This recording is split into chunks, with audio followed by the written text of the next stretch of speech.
All right. Well, good morning, everyone. Thank you all for coming and welcome to the Future of U.S. Soccer Conference presented by the Collegiate Soccer Society at the University of Michigan. My name is Jacob Cohen. I am a junior business student at the University of Michigan, and I'm the co-founder and co-president of the Collegiate Soccer Society. And so before we jump into our programming for today, before we jump into the conference, I'd like to tell you a bit about our organization because it seems like most of our attendees today are not from Michigan, which is great. So for context, the Collegiate Soccer Society was founded as a student organization at Michigan, committed to building a community of soccer fans on campus by bringing together longtime fans and educating new ones through a whole variety of different activities, events, contests, discussions. Different things that we hold vary from our weekly newsletter, our student written blog, to our analytics division, to simple things like pickup soccer, FIFA tournaments, our speaker series, which really took off over the summer, and we'll get into it a bit. And since its inception, the Collegiate Soccer Society has gained over 250 members, so we're growing at a very healthy rate, and are very excited to be expanding nationally. So this upcoming semester, we're planning on launching chapters at over 10 universities across the United States. So be on the lookout for that as well. And now, the reason that you're all here, our most exciting project, the day is finally here, our first ever soccer conference. So again, thank you all for coming. I'm going to hand it off to my co-president, Avi, now to tell you a bit more about the conference, and then we will get started. Yeah, thank you, Jacob. Our team has been putting in a lot of work to prepare for this. So thank you everyone for coming out to this. I know it's a early Saturday for some people, but I'll just give some more background on how this event came together and a little bit more about our organization.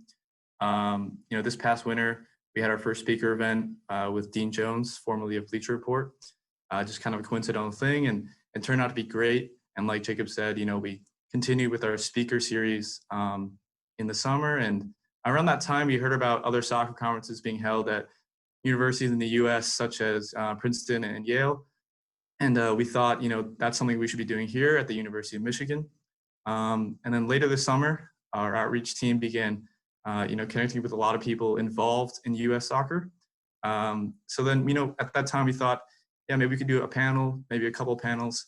But we connected with more and more people, and we kind of realized that we had the opportunity to organize a conference on our own, focused on U.S. soccer, where we could really give people the chance to hear from the leaders in the industry from across the U.S. and really globally. Before we get started, I want to take this opportunity to thank everyone on our e-board for all of their hard work, and in particular, Prajit Mukherjee, Nick Moen, and Grant Ho. Without them, this event would not have been possible. Prajit and Nick are in charge of our outreach, and Grant has put together every single graphic that you have seen posted online and here today. And he's also in charge of our website, which I encourage everyone to check out, cssmichigan.com. If we were in person, I would give them a round of applause. Just thank you again to everyone for their hard work there. We also want to take this time to thank AFC Ann Arbor for sponsoring the event and for their continued support, and their chairman, Bilal Saeed. He is also speaking today at the anti-racism panel. So we have a fantastic lineup of speakers and panels prepared.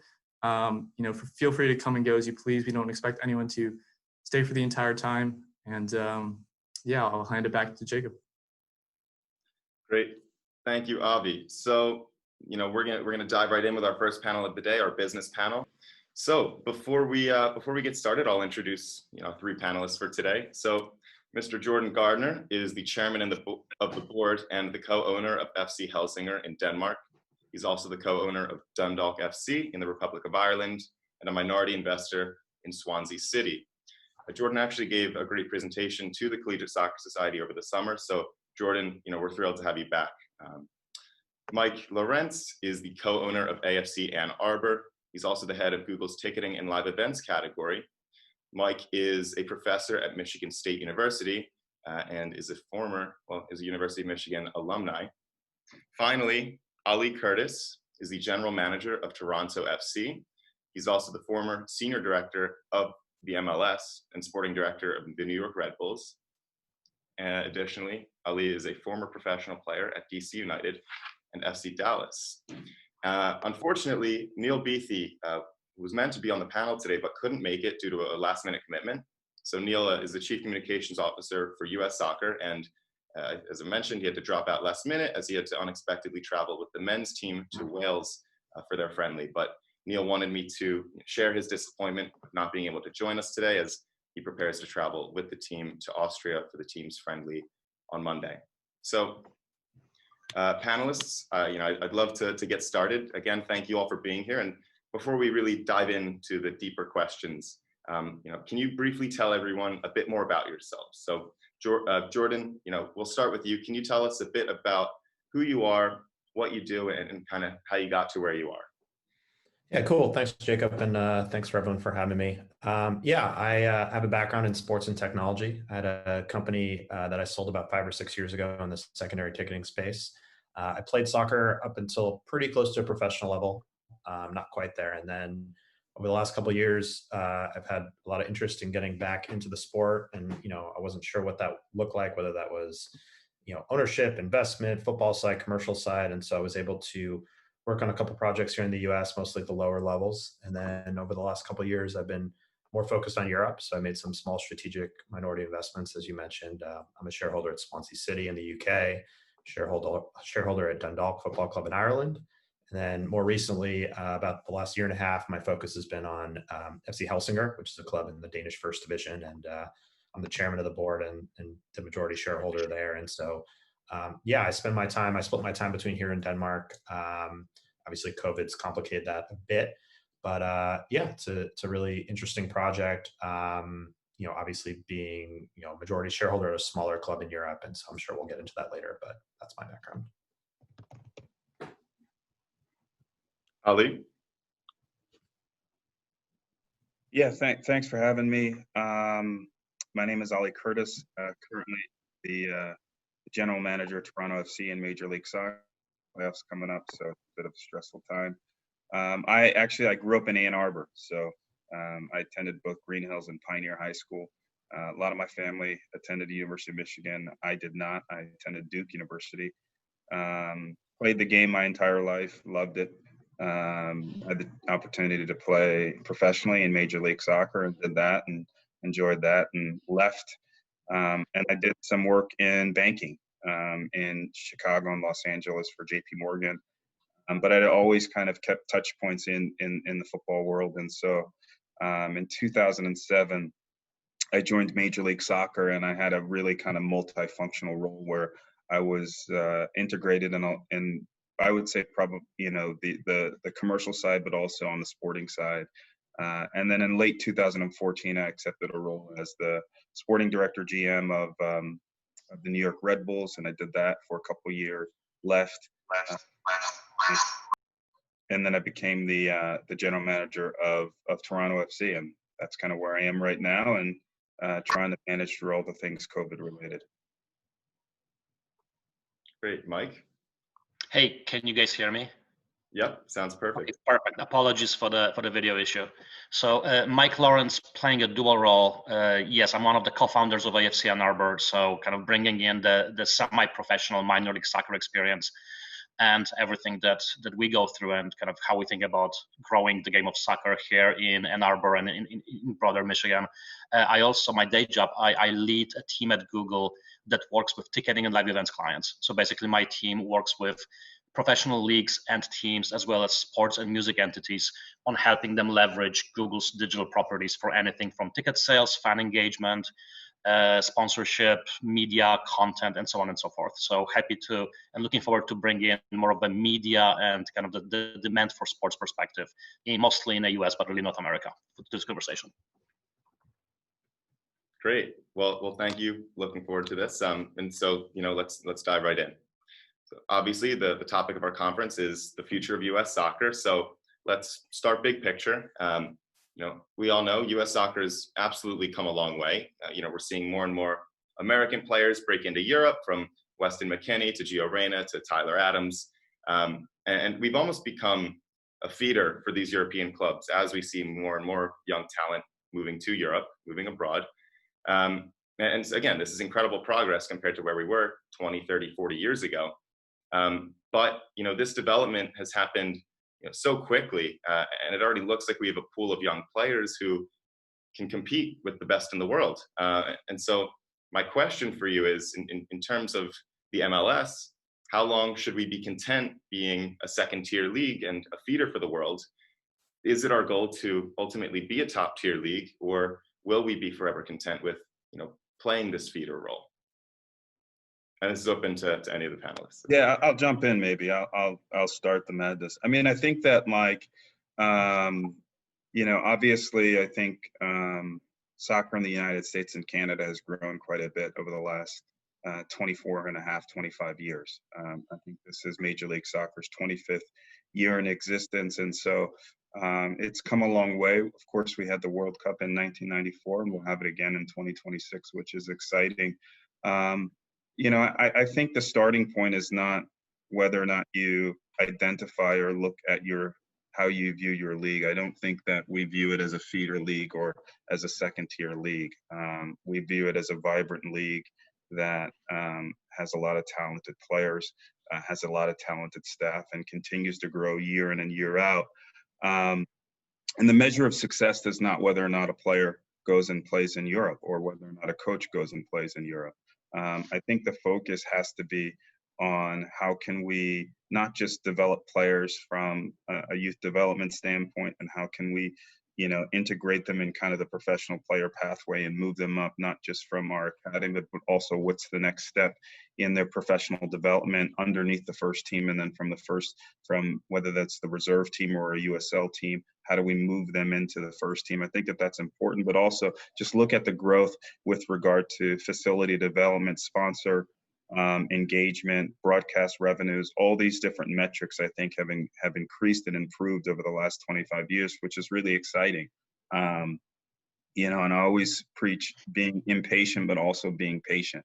And so I think it's important that we're impatient and we continue to work hard and fight for growth and for success. But at the same time, I also think that we need to be patient about where we are, where we're going, and how we're going about it. Look at some of the new teams that have come into MLS, like Atlanta. They've done quite well. They've done exceptional. The new teams in Nashville and Miami are growing. And we're producing, I think, a lot of talented young players, but also a lot of bringing in a lot of players that have veteran experience that can do well. So there's a lot out there. There's a lot of different, I would say, metrics of how you measure success. But certainly just how many young players can go to Europe is not the only one. Maybe I'll jump in, Ali, kind of playing off of one thing that you said. Yeah, for me, the future of U.S. soccer is bigger and broader than just the MLS. And I think you mentioned a number of things. So I was in the U.S. already during the '94 World Cup, and yeah, we'll have a World Cup in basically next 5-6 years, and it's going to be a big event that will probably be coronation of kind of what MLS was set out to do. But you have much more than that. Collegiate soccer. There's lots of kind of the independent leagues here in Detroit. I mean, the Detroit City FC and the success they have had from the grassroots perspective. And then when you look at the media landscape, there is more soccer right now on TV global in the US than ever before. There's lots of different leagues. There's lots of interest. The audience for soccer is much younger. It's actually the youngest audience compared to all other sports leagues, which is very attractive to media companies as well as advertisers. So I believe there's lots of things that are happening, and yeah, player development is one, but not a defining kind of the lens for the success of the game in this market. So just like you, I think there's lots of metrics and everything's kind of moving up and to the right, and the game is definitely becoming more and more popular, and there's more money coming in, which only helps increase the landscape, increase the facilities, and make the quality of the game that much better.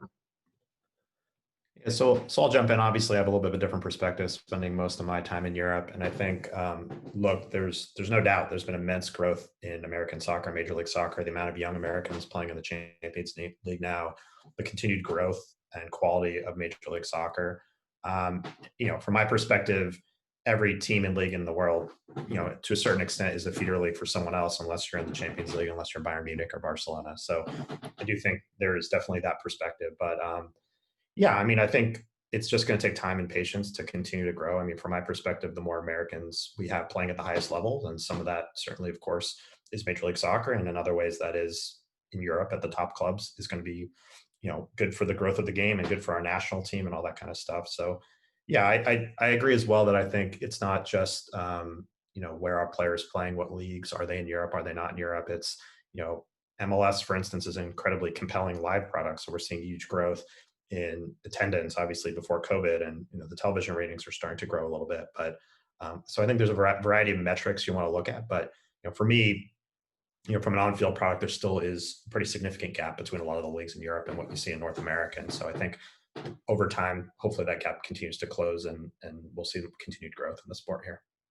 And then building on that, like we talked about, it's not the metric for, the growth of the game is it's not just how many young players you have in Europe. I think we're all kind of speaking the same language in that, but it's also, I think MLS has the ability to really take a leadership role in a lot of areas that are kind of non-on-field related. I think in terms of, how we look at and view analytics and technology, how we view broadcast ratings, and how we can integrate innovative concepts within our broadcast feeds and things like that, I think are really exciting. I think how we view diversity as it pertains to not just our player pool, but also our staff and our leadership is important, and a role that we can be a leader in the global community. So I think there's a lot of different touch points where MLS and soccer bodies within the United States can be leaders. I can expand on that.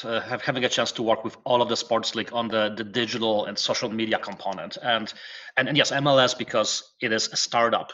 If you think of it from the perspective of other leagues, had no choice but to be innovative and really leaned in and is really driving the engagement and leveraging web, video, social, translating that into lots of innovation into broadcasting. So that's what I mentioned. There's lots of excitement on kind of the MarTech technology as well as the media side to partner with the MLS, because it's the one league that doesn't have 100+ years of we have done it this way mentality, and is willing to experiment and move forward. So that's definitely exciting, and we're seeing people, especially younger audiences, resonate with that and leaning into it. So that on the flip side though, soccer, football is a global game. So the league, the teams compete with the biggest brands, the Barcelonas, the Bayern Munichs as well. So you don't have kind of the secular, I am only kind of the 70-mile radius market. I own Toronto, or I own New York City.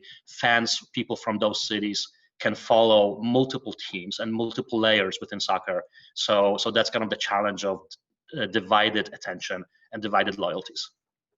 Yeah, so I really like the idea that you brought up, Ali, of using technology as a sort of benchmark for our progress. And Mike, what you added as well, it kind of brings up a question I have. As we all learned throughout this COVID crisis, there is an audience that is and will continue to be receptive to these remote solutions that we've come up with.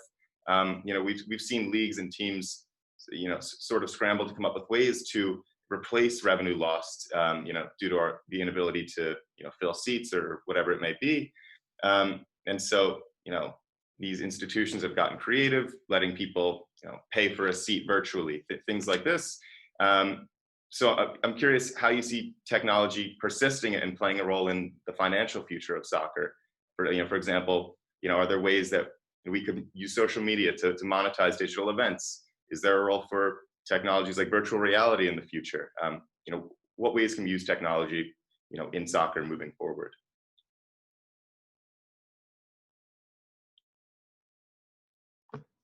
I can start, but again, very curious to hear what others have to say as well. So the immediate challenge is that when you think of kind of the content monetization, the digital offers in a way pennies on the dollar when it compares to TV rights. The good news is that Major League Soccer is positioned extremely well to take advantage of the next wave of media rights, kind of the fight. So it's there right now, the cheapest sports content out there. And there are entities that will have lots of money earmarked, because when you think of the TV viewership, it's declining dramatically. Sports is declining as well, but at a smaller scale. So I do believe that actually TV rights will be, whether it's pre, post, or during pandemic, TV rights will be kind of the biggest revenue opportunity. I think that the technology innovation will follow. So it's anything from, within Google. We had a deal with LAFC. Actually, we are a jersey sponsor. The YouTube TV is a jersey sponsor of LAFC, and there's lots of innovation on the regional sports network RSN model, where you can lean in with the on a technology company and do some things kind of in a very innovative way. Global aspect. You're not limited to just working with a global broadcast partner. You can go much broader. I do believe that sponsorship will be one of the areas that, and again, soccer is very well positioned, that you can expand your definition of sponsorship and really lean into digital and try to engage with your fans, your global fan bases outside of just in stadium or just during the broadcast. So there's lots of opportunity over there. Another thing that we might be seeing is kind of the morphing of season ticket definition into more of a membership, where you are a member and you get access to not just games, but number of other digital and physical goods, including potentially VR, some behind the scenes, some other stuff.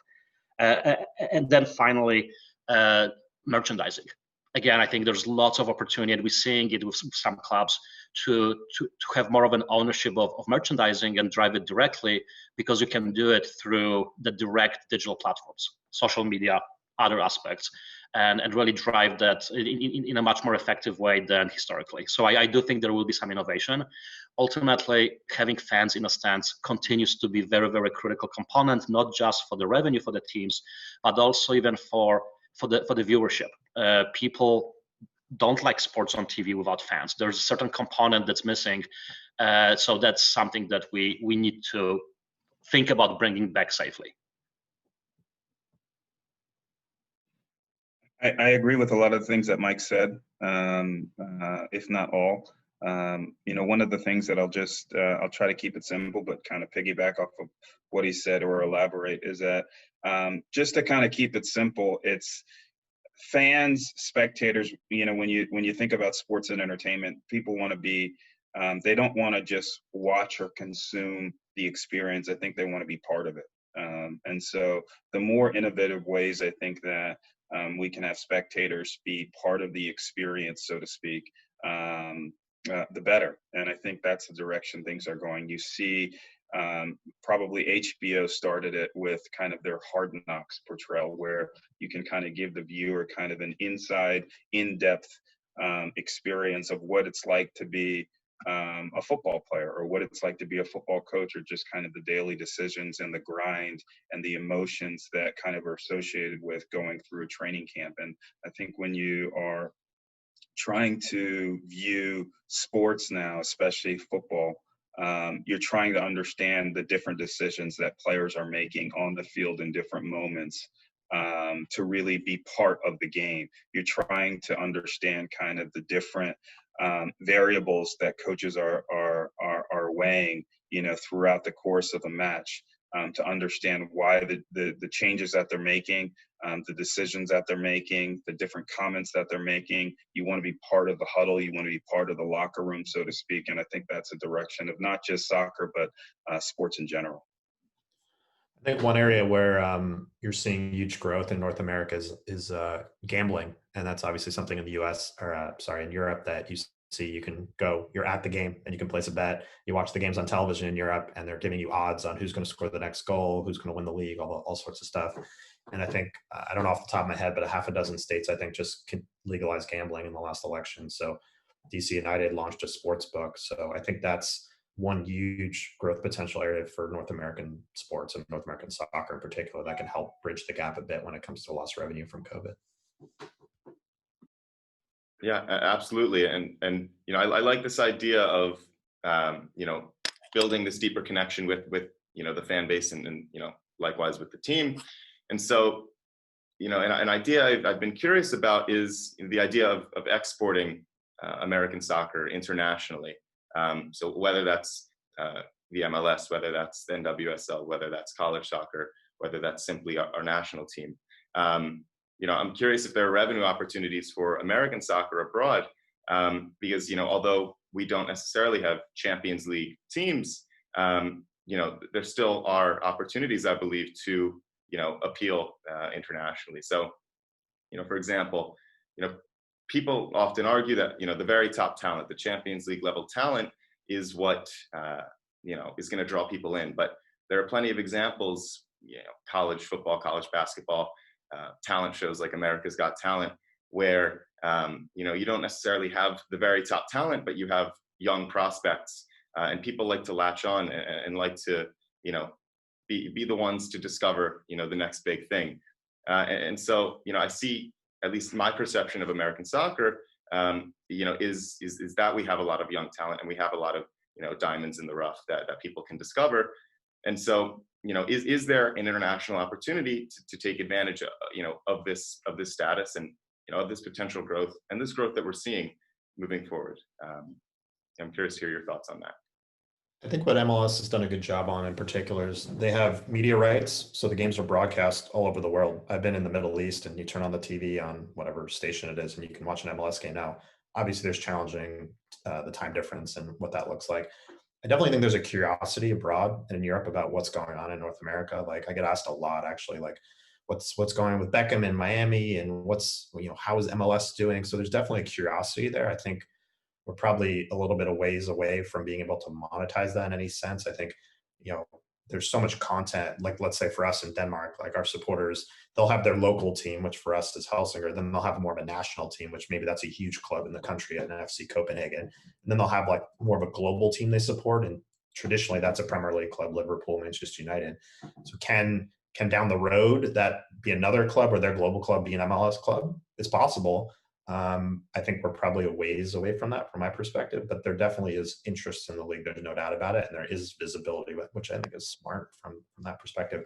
And I would add also, I think there's huge growth potential in women's sports. I think women's soccer in Europe is completely overlooked. I was actually just seeing this morning, it was really good to see that Man U, the women's game was on television this morning, and there was a lot of people talking about it.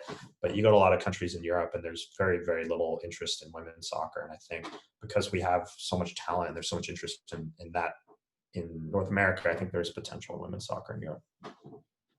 Jordan, I totally agree with you. I think women's soccer is a huge opportunity for the US and US players to be leaders and to really drive that innovation. Also from the player development, the success of national team drives lots of interest and excitement. So, when you have Croatia going very deep in a tournament, all of a sudden people are becoming fans of the team and then the players. So I think that's something that can drive some of the interest. And then especially with the young players, as I'm sure you know better than any of us, there are fashionable countries to recruit from. So Brazilian youth players, then there are Spanish. Right now, seeing success of so many young US soccer players might drive kind of another wave of even more interest in importing the talent from the US. But again, I think it's something that you have to go from kind of the top national level, and then personalities. I think with social media, there's opportunity for some of the athletes to become more of the the kind of the Beckhams, the personalities that then drive interest and excitement regardless where they play.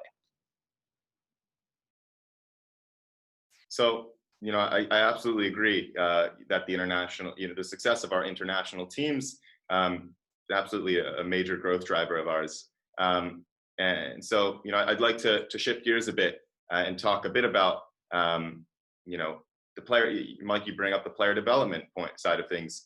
I'd like to dive a bit into that. So, we see teams around Europe. Barcelona is a great example. That develop young talent, their homegrown talent for their own consumption, and that absolutely makes sense. We saw the golden era of Barcelona. The majority of it seemed to come from the La Masia Academy development program. And there are other teams like Ajax who are known to develop young talent. And quickly, sell it to larger clubs, and that makes sense as well because Ajax have been very successful as well.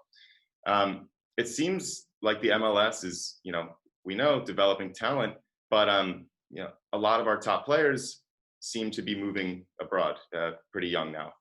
So I'm curious to hear what you think is a better approach, maybe short term and or long term. with our homegrown players? Should we be developing players to play or developing players to sell?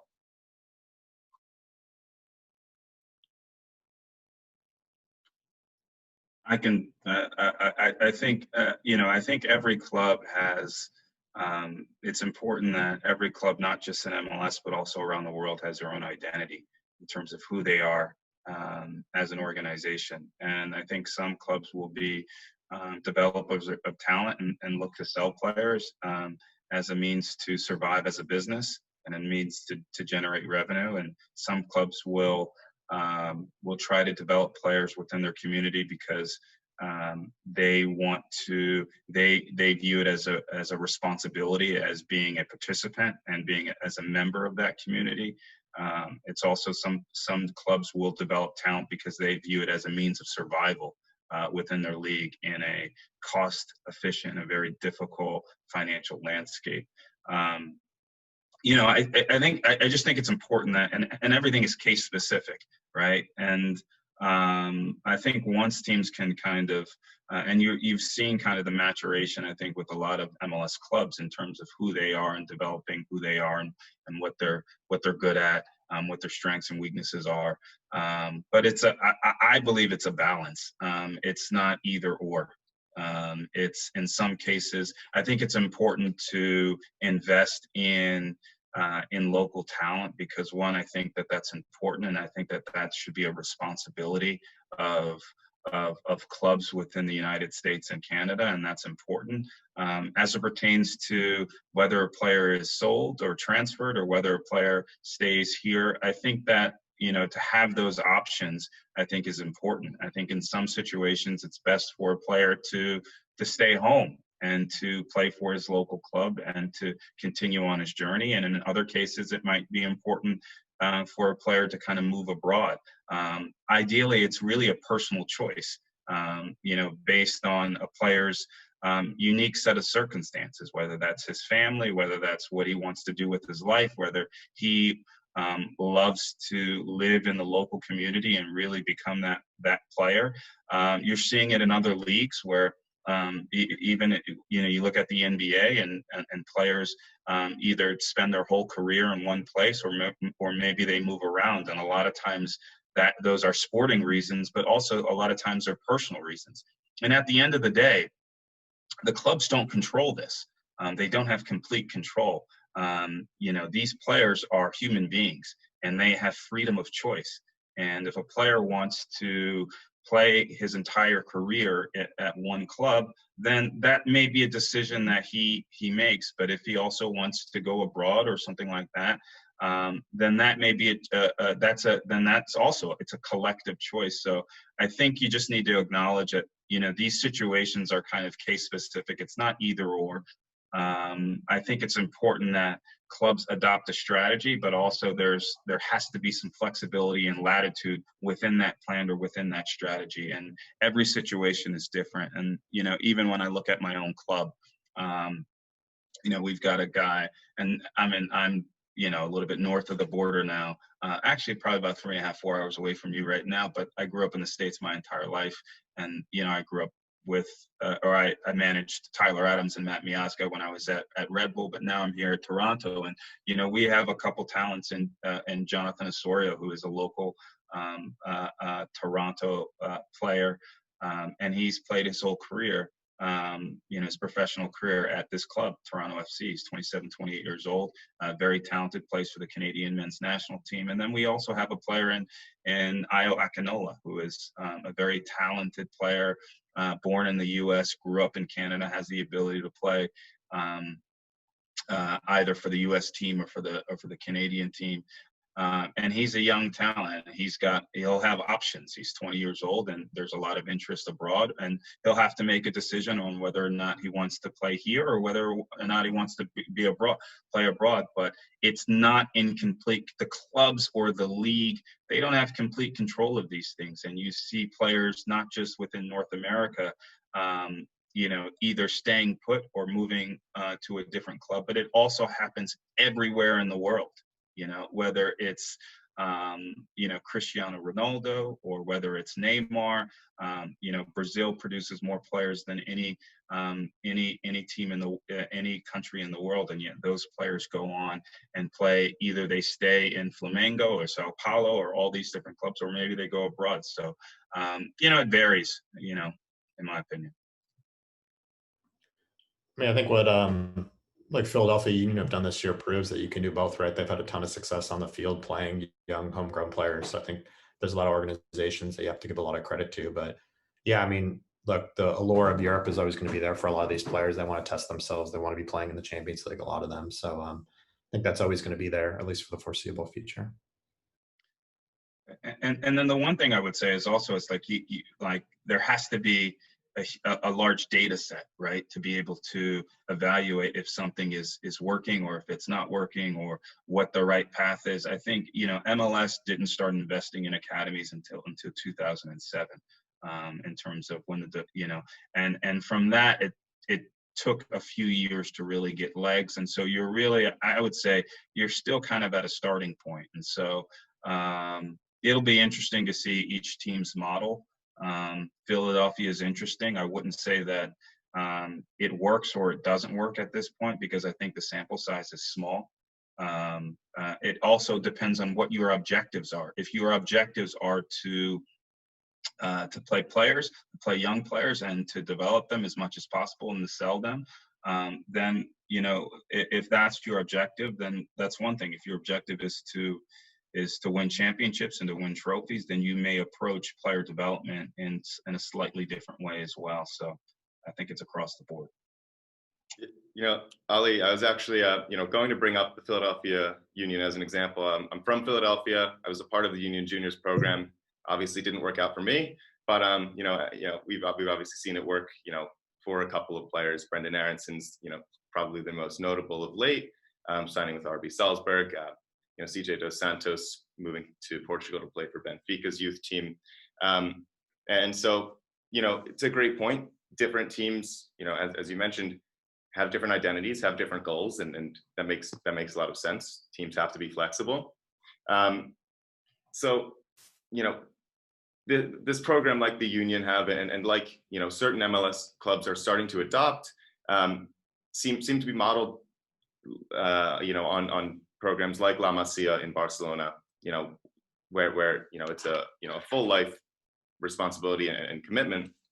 I'm curious, as more clubs again begin to find their identities, but more clubs begin to pursue this sort of structure and this sort of development program, how feasible is it? Would this model ultimately be successful in the United States, or again, does this simply come down to a club by club basis? Maybe I can jump in here, because Ali mentioned something briefly. I think it's really worth kind of going deeper in. So part of the AFC and Arbor, we also have a nonprofit, the Mighty Oak Youth Project, where we are trying to really make soccer more affordable, first of all, as well as bring representation. So for example, we offer scholarships for our female players to allow them to get coaching licenses. In the US, almost half, 46% of youth players are female. Only about 12 to 14% of coaches are female. So I think that's kind of one of the kind of the eye-popping stats. But what I mean by that is, before you can have successful academy on MLS level, you need to have a talent pool below that. So you have to have a strong level of talent that those academies can pick from. So I do believe that for us to really grow talent to the point of exporting it or doing some other things, we have to invest way more into just the lower levels, high quality coaching, and start producing talent and getting kids to play soccer, to kind of to be around the game. We all talk about Brazil being this great exporter. Well, that's because every kid plays, and there's lots of structure early on. So the early on level of talent is there. So I think that's a critical component for us to make soccer more popular. It's like right now, so many kids in America play AYSO soccer, and then many of them then kind of historically moved away from that and played some other sports. So allowing that is one aspect. The travel soccer in the US system, from my perspective, is broken. The pay to play system, where it's really hard for kids from underrepresented communities that might be very good kind of players to break through and continue to play before they get discovered by academies. So there's the need kind of to nourish that talent, and then quality of coaching. I think that's very, very critical, kind of the variety and quality of coaching. And then when you have this big talent pool, then we can start talking about, do you do a homegrown kind of the Philadelphia United approach? Do you just export to the Barcelona-like approach? But before growing the talent early on, it's kind of a moot point.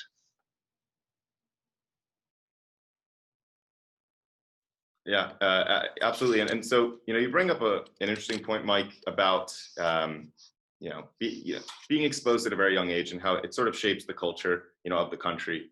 Brazil, of course, it seems like everyone's playing, from a very young age. And in the United States, we're not necessarily there, but we're definitely trending. We know we're trending in the right direction. Soccer is one of the fastest growing youth sports, if not the fastest growing youth sport. It's already one of the most popular youth sports. And so, although it's not being reflected right now, I think it will be reflected in 10, 15 years, when this current generation, brings upon the next generation, and it'll be reflected, in their children, because I played, I'm anecdotally speaking, I played competitively growing up, and a lot of the majority of the kids that I played with had parents who played, and kind of passed their love of the game on to them. And so I think we're getting to a point where, that's much more widespread. More and more kids are playing. And so I think naturally, we're going to see an exponential increase in the, popularity and playing of soccer, across the U.S. Absolutely. When you think of the women's soccer and the success of our national team during the Olympics and the World Cup drove huge interest, and so you have high ratings at the very highest level, which then attracts lots of people, lots of kids that are looking at those athletes from aspirational perspective, and they want to play, and then they want to continue to play. So that's kind of one of the aspects, that there's lots of kids playing soccer. How do we get them to play longer? How do we get them to play more competitive way and kind of move up in a system? We mentioned there's so much soccer on TV right now. That's another benefit. 20 some years ago, there was almost no soccer on TV. So for many kids that were just looking at the type of sports, it wasn't necessarily as aspirational. And then with digital and social media, if you're an early fan, you can follow, you can start developing those affinities with different clubs, different teams from very early on in your age. So that only strengthens the overall kind of landscape of soccer. It goes back to what I mentioned early on. For me, the future of soccer is much more than just a league or a team. You really have to look from kind of, the whole spectrum, from the World Cup to the local AYSO and local schools actually having soccer balls that they can use. And I think I think there needs to be an acknowledgement that, like, these things take time. It takes it's really, really hard it's a beautiful game and it's a simple sport, but it's really, really hard to be good at it. And it just takes time to build a player. It takes time to build a team, and it takes time to build the league. And when you think of like the World Cup coming to the U.S. in 1994, and then MLS really building upon that in terms of its inaugural years, this is the 25th year that I think that MLS has been in existence. And then you also look at all the different, advancements in the game. USL, I think, has done a really good job of building their second and third division platform. And in terms of the investment in player development, you're seeing that now. It's happening. You're seeing the Tyler Adams, the Matt Miazgas, the Weston McKennies. You're seeing the Jordan Morrises. These things are happening with a lot more frequency than just only seeing the Landon Donovans. And so I think that these things are happening. They take time, though, and they don't happen overnight, especially when you're thinking about developing talent. We always think about this. There's this mantra of the 10,000 hours and those types of things, which is very, very important, and it's critical. But there's been investments in not just youth development, but there's been investments in technology. You look at the different developments in apps, and as we talk about broadcasting now, you can turn the TV on and you can open up your computer and you can watch games from all over the world. There have been investments in coaching. I think now more than ever, Coaches are trying to go to South America, to go to Europe, but to learn. And I think, it's this learning atmosphere. Is there's an acknowledgement that we're all part of this ecosystem of soccer. And that includes player development, that includes coaching, that includes how can we find innovative ways to monetize the sport, which all of it can help grow the sport, but it takes time. But I do think that we're starting to see the fruits of the labor, and I think that will continue. Yeah, and so these are all really great points. We only have about 5 to 10 minutes left for our discussion here, but I'm curious in terms of investing in other leagues and investing not only in maybe our top 1 or 2 leagues. What are your do you believe that a promotion and relegation system would be beneficial in terms of connecting leagues in the hierarchy? That's a hot question to leave to the end there. Yeah. I'll chime in, obviously being deep into that kind of thing in Europe. And first off, I think it's very difficult to realistically think about that kind of system in North America. I mean, we have a structure in place in the top 2 to 3 divisions that has been in place for 15 or 20 years. And you have investors who've bought into that system. And for good or bad, I think that's the way it's probably going to be going forward. What I see in Europe is that system as is in place, while certainly has its downsides, creates an environment where players, coaches, ownership, you can't let your guard down, because if you do, you're going to get relegated, and that's really going to hurt your organization. It's going to hurt you from a financial standpoint. Players being in these games, whether it's the 10th team playing the 11th place team in a league, there's such intensity and motivation there because of this relegation system. I mean, no offense to MLS sometimes, but if you watch teams towards the very bottom of the league, I mean, there's, it is what it is, whether you finish 16th or 15th or 14th or 13th, right? So, I don't think that's going to change in North America, but I do think the system definitely kind of encourages this motivation when it comes to players and across the board of being like, look, if you are not performing at the highest level as a player, if you are not recruiting the best players from a management side, if you're not putting resources into your club, you're going to go down, and that's going to hurt your organization across the board. I think that there are elements of every league around the world that some things that fans or executives like or maybe dislike. I've been fortunate. I've been in Europe and South America and all over in Scandinavia. And I think that, there are different ideas about MLS versus all these other leagues, whether that's the top 4 or 5 leagues in the world or some of the other leagues. And there's always things that you like and dislike. And you speak to some of the top executives, whether that's in La Liga or whether that's in the Premier League. And I think that they view MLS as a model league. And they look at elements of the league and characteristics of the league as opportunities, or as a model that they wish they could emulate in some way, shape, or form. Ultimately, what I believe is that, you just, in everything that you do, you try to do it the right way, and you do it and you try to be as authentic as possible.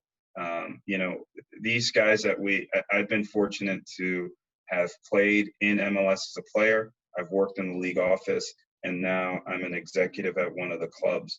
And I know for a fact from all 3 of those perspectives that, the guys, the coaches, the players, the administrators, everyone is going week in and week out and grinding, trying to win and doing everything that they can to win. And these guys, are competitors and are trying to do everything that they can. Now, when the topic of promotion and relegation, guys are going out there to do the best that they can, irregardless of the system that is in place, whether that's to qualify for the playoffs or whether that's you're going down. Now, the financial ramifications of going down a level versus not making the playoffs are significantly different, for sure. But in terms of the competitiveness of the games and the players and the administrators and what you put into it, to try to win, and the intensity of it is immense. And I know that just because I've experienced it, and I've also been in Europe as well. So yeah, it'll be interesting. I think, things can change, over time, and things can evolve. But I would, a lot of the commentary I've viewed regarding MLS and this promotion and relegation has just been because of that's the way it has been done in Europe, or maybe in some cases in South America, but not all cases. And a lot of times I think people haven't actually even been to an MLS game, or they haven't really viewed, when the temperature changes in October and you really feel the intensity of whether or not a team's going to make the playoffs, it's significant. It's incredible. So yeah. Great. Well, thank you for those answers. Let's take a few minutes now and dive into some Q&A from the audience, because it looks like we have quite a few questions. So for the attendees, if you have any questions you'd like to ask, please drop them in the chat, the Q&A chat, and we'll do our best to answer them. So from an anonymous attendee, from a business perspective, do you have any thoughts on or solutions to the pay-to-play model?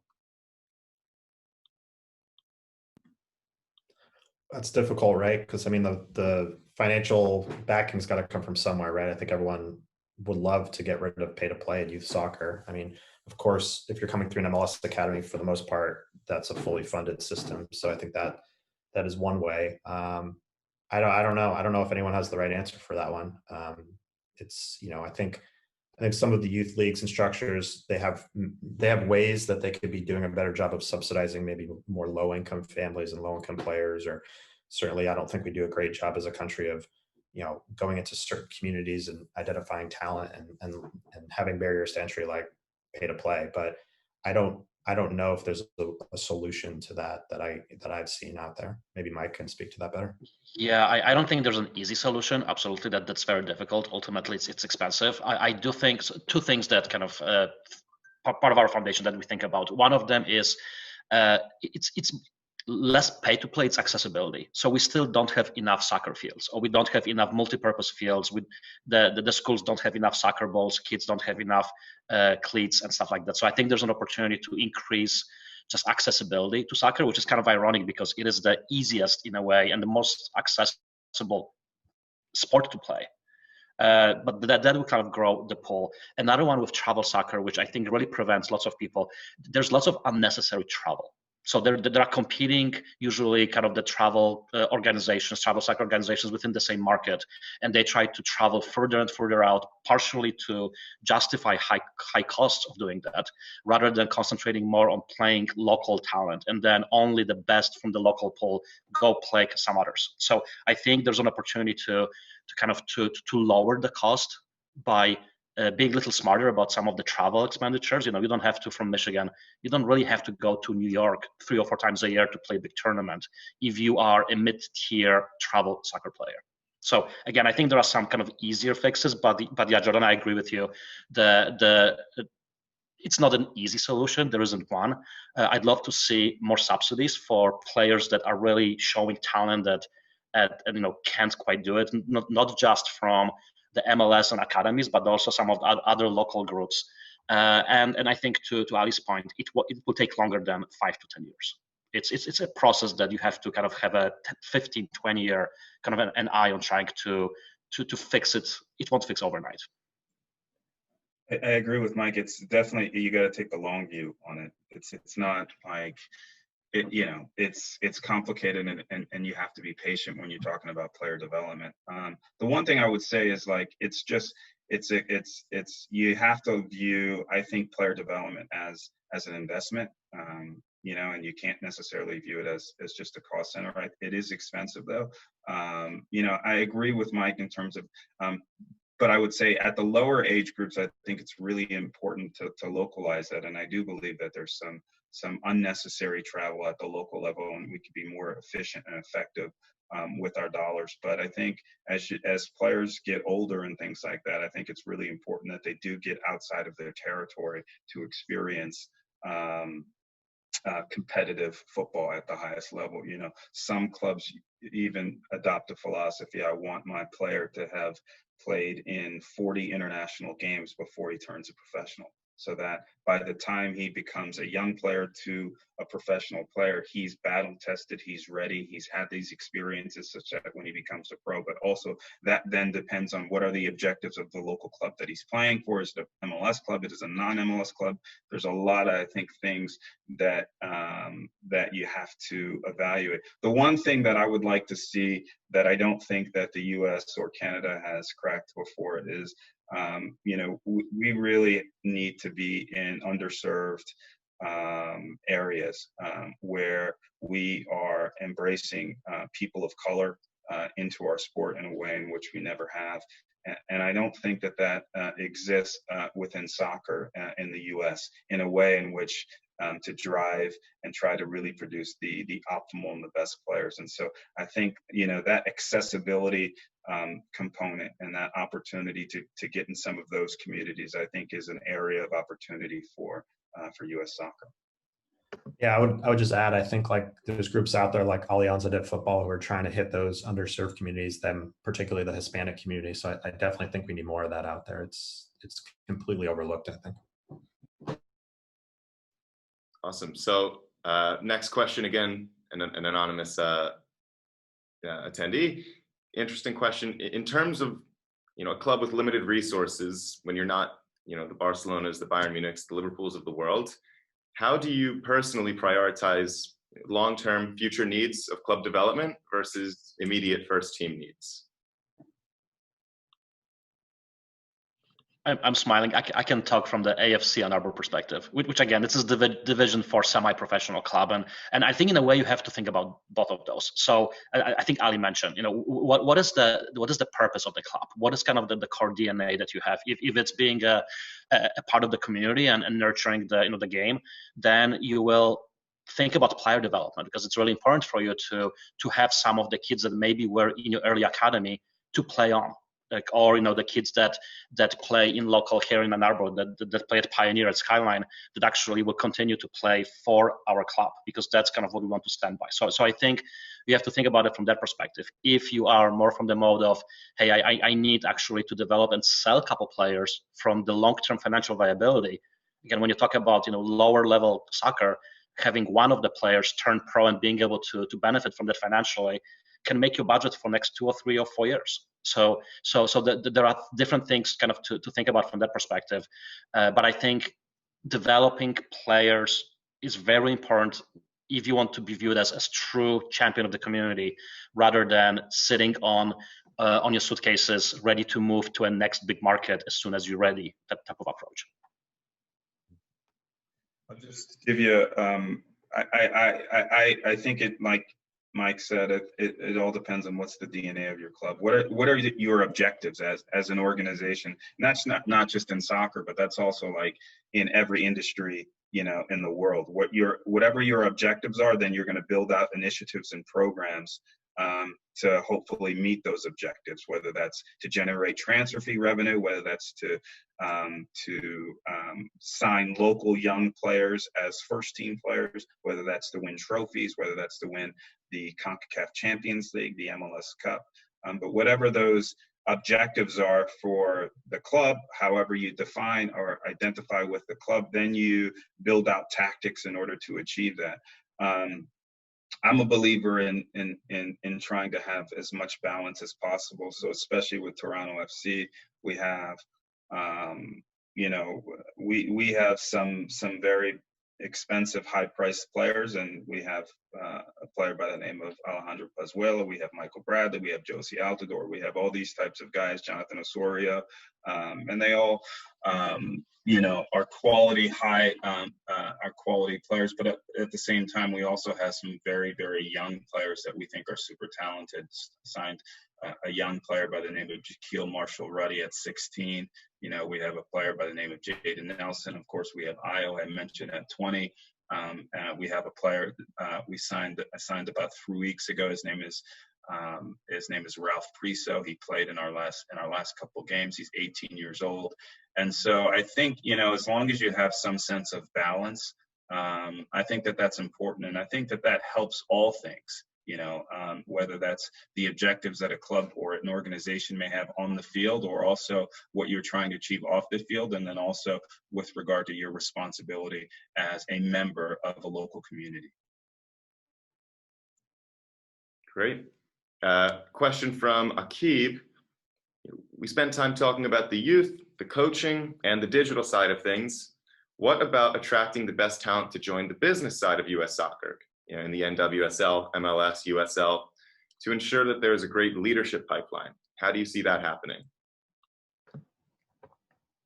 Yeah, I think there's a lot of young, hungry kids like you guys. I talked to you guys over the summer about, when we had our panel about, getting into the business of the sport. I think, there's more and more younger people that are interested, who have played the game, and have an interest in getting involved, whether it's on the commercial side or the sporting side. So I think we're going to see that continue to grow. I think what I've seen, MLS does a pretty good job of bringing a lot of young executives up and bringing them through and developing them off the pitch. So I don't think there's necessarily one specific solution there, but I do think, of course, we talk a lot about player development and, the growth on the field, but the growth off the field needs to kind of be commensurate. And I do think it is growing.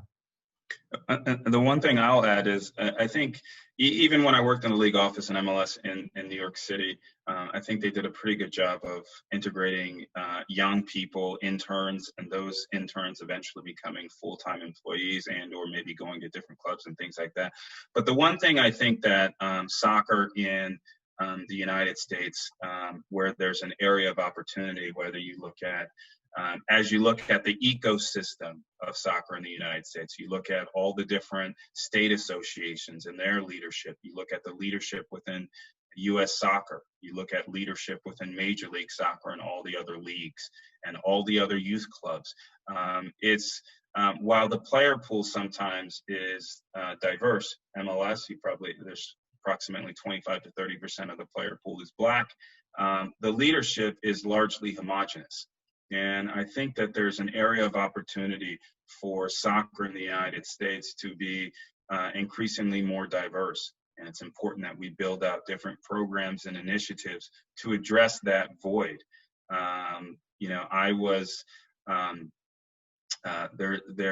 There's been probably about between 90 and 100 general managers in the history of Major League Soccer, and there's actually only been 3 that have been Black. All the others have been white men. I was the first Black general manager in 2014. There's never been a team president that has been a diverse employee.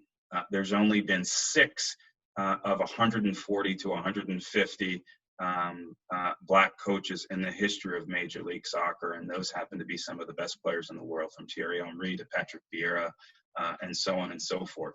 And so I think that there's this there's a void and there's an area of opportunity for leadership within soccer in the U.S. to be more diverse. And it's important that we are active and we speak up and we create programs and initiatives that can address the absence of diversity, absence of women in leadership roles and people of color.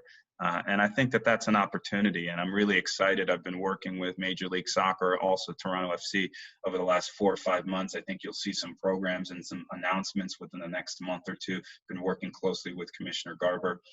They're looking to hire a new diversity, equity, and inclusion officer at Major League Soccer to help support some of these initiatives, both on the sporting side, but also on the business side. So I think that that's exciting. And I think to the extent, diversity is a competitive advantage. And to the extent, as a culture, we can embrace that within our sport within the U.S. I think we can improve, we can get better. We'll have more diverse, stronger, better, smarter ideas, and that's exciting.